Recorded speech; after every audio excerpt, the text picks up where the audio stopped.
Hello అండి. ఇవాల్టి వీడియోలో మనం ఎల్బో జాయింట్ మరియు వ్రిస్ట్ జాయింట్ సంబంధించిన మూమెంట్స్, దానికి అటాచ్ అయిన కండరాలు మరియు నెర్వ్ సప్లై గురించి తెలుసుకుందాం.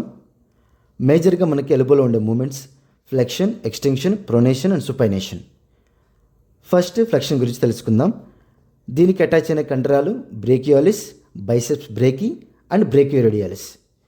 ఇక్కడ మనం ఒకటి నోటీస్ చేయొచ్చు, ఈ మూడు కండరాలు బీతోనే స్టార్ట్ అవుతాయి. Next extension. దీనికి సంబంధించిన కండరం ట్రైసెప్స్ బ్రేకి. ఇది ప్రైమరీ మూవల్, అంటే మనకి ఏదైతే ఎల్బో ఎక్స్టెన్షన్ చేయడానికి ప్రైమరీగా సహాయపడుతుందో ఆ కండరమే ఈ ట్రైసెప్స్ బ్రేకి అనేది. ఈజీగా ఐడెంటిఫై చేయాలంటే బాడీ బిల్డర్స్కి ఎల్బో ఎక్స్టెన్షన్ చేసినప్పుడు షోల్డర్ మరియు ఎల్బోకి వెనుక భాగంలో ఒక కట్ మాదిరిగా ఉంటుంది కదా, దాన్నే మనం ట్రైసెప్స్ బ్రేకి అంటాం. Next anconeus muscle. ఇది జస్ట్ ఎక్స్టెన్షన్కి అసిస్ట్ చేస్తుంది అంతే. Pronation and supination. Pronation, supination అంటే ఏం లేదు, మనకి ఎనటామికల్ పొజిషన్ తెలిస్తే ఇది కూడా అర్థమవుతుంది. ఇంకా ఈజీగా చెప్పాలంటే ప్రోన్ అంటే బోర్లా, సుపైన్ అంటే వెల్లికిలా అని అర్థం. అంటే మనం మోచేయి దగ్గర నుంచి వ్రిస్ట్ మరియు హ్యాండ్ బోర్లా తిప్పితే దాన్ని ప్రొనేషన్ అంటాం. అలాగే వెల్లికిలా తిప్పితే సుపైనేషన్ అంటాం. ప్రొనేషన్కి అవసరమైన కండరాలు ప్రొనేటర్ టెరిస్, అలాగే ప్రొనేటర్ క్వాడ్రేటస్. సుపైనేటర్కి అవసరమైన కండరాలు బైసెప్స్ బ్రేకి మరియు సుపైనేటర్. ఇక్కడ మీరు ఒకటి గమనించవచ్చు, మ్యాక్సిమం కండరాలు కానీ నర్వ్స్ కానీ వాటి మూమెంట్స్ లేదా బోన్ నేమ్స్తోనే లింక్ అయి ఉంటాయి. Nerve supply. మనకి ఈ నెర్వ్ సప్లై అనేది మెయిన్గా బ్రేకిల్ ప్లెక్సస్ నుంచి వస్తుందని ఇంతకుముందు వీడియోలో చెప్పుకున్నాం. ఎల్బోకి సప్లై చేసే main nerves radial nerve, musculocutaneous nerve, median nerve, ulnar nerve. ఇందులో మీరు ఇంకోటి గమనించవచ్చు, ఎల్బో జాయింట్కి వ్రిస్ట్ జాయింట్కి కలుపుతూ రెండు ఎముకలు ఉంటాయి కదా, అవి radial bone and ulnar bone కదా. సో వాటి నేమ్స్తోనే ఈ నర్వ్ కూడా వస్తుంది, రేడియల్ నర్వ్, అల్నార్ నర్వ్. ఇంకా ఫైనల్గా క్లినికల్ అనాటమీ. ఎల్బో డిస్లొకేట్ అయినా లేదా ఏదైనా సర్జరీ జరిగిన యాక్సిడెంట్ అయినా కానీ పైన చెప్పుకున్న నర్వ్స్లో ఏదైనా డ్యామేజ్ అవ్వచ్చు.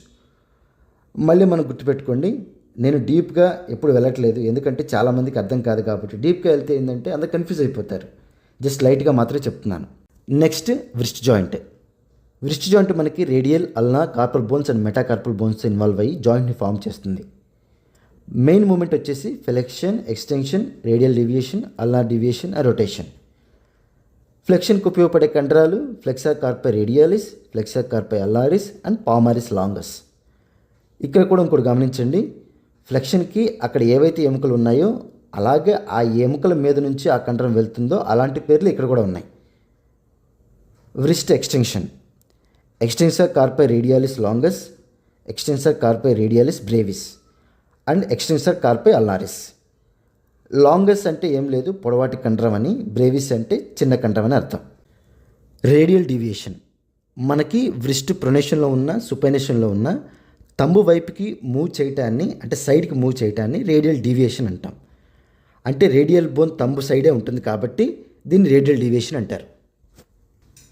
దీనికి ఉపయోగపడే కండరాలు extensor carpi radialis longus, extensor carpi radialis brevis, abductor pollicis longus మరియు flexor carpi radialis. Ulnar deviation. Wrist ప్రొనేషన్లో ఉన్న, సుపనేషన్లో ఉన్నా సరే లిటిల్ ఫింగర్ వైపు మూవ్ చేయటాన్ని, అంటే సైడ్కి మూవ్ చేయటాన్ని అల్నార్ డీవియేషన్ అంటాం. ఎందుకంటే అల్నార్ బోన్ లిటిల్ ఫింగర్ వైపు ఉంటుంది కాబట్టి. ఈ మూమెంట్స్కి ఉపయోగపడే కండరాలు ఫ్లెక్సర్ కార్పై అల్నారిస్, ఎక్స్టెన్సర్ కార్పై అల్నారిస్. అలాగే ఫ్లెక్షన్, ఎక్స్టెన్షన్కి సపోర్ట్ చేసే కొన్ని కండరాలు ఉన్నాయి. ఫ్లెక్సర్ డిజిటోరం సూపర్ఫిషియాలిస్, అలాగే ఫ్లెక్సర్ డిజిటోరం ప్రొఫండస్. ఈ రెండు ఫ్లెక్షన్కి కొంచెం సపోర్ట్ చేస్తాయి అన్నమాట. అలాగే ఎక్స్టెన్షన్కి ఉపయోగపడే కండరం extensor digitorum. Nerve supply. Main nerves radial nerve, median nerve and ulnar nerve. ఇందులో ప్రైమరీగా సప్లై చేసే nerves anterior interosseous nerve, median nerve నుంచి వచ్చి వ్రిస్ట్ జాయింట్ యాంటీరియర్ పార్ట్కి సప్లై చేస్తుంది. అలాగే posterior interosseous nerve radial nerve నుంచి వచ్చి వ్రిస్ట్ జాయింట్ పోస్టీరియర్ పార్ట్కి సప్లై చేస్తుంది. ఇంకా రిమైనింగ్ నర్వ్స్ ఉన్నాయి, బట్ అవన్నీ తెలుసుకుంటే కొంచెం కన్ఫ్యూజ్ అవుతారు. ఫైనల్గా క్లినికల్ అనాటమీ. ఇందులో మెయిన్గా కార్పల్ టనెల్ సిండ్రోమ్ ఉంటుంది.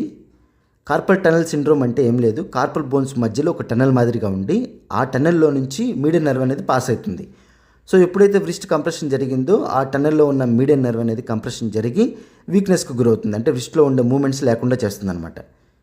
ఈ కార్పల్ టనెల్ సిండ్రోమ్ అనే క్వశ్చన్ అనేది చాలా ఇంపార్టెంట్. ఏదైనా సరే ఇంజురీ జరిగితే ఏ నర్వ్ అయినా సరే డ్యామేజ్ అవ్వచ్చు. ఆ డ్యామేజ్ అయిన సివియారిటీని బట్టి వీక్నెస్ కూడా ఉంటుంది. స్టార్టింగ్ స్టేజెస్లో అయితే తిమ్మిరి పట్టడం, మొద్దుబారిపోవటం, ఆ తర్వాత మూమెంట్ లాస్ అనేది ఉంటుంది. ఇది ఇవాల్టి వీడియో. నెక్స్ట్ వీడియోలో మనం పామ్కి సప్లై చేసే కండరాలు, దాని నర్వ్ సప్లై గురించి తెలుసుకుందాం.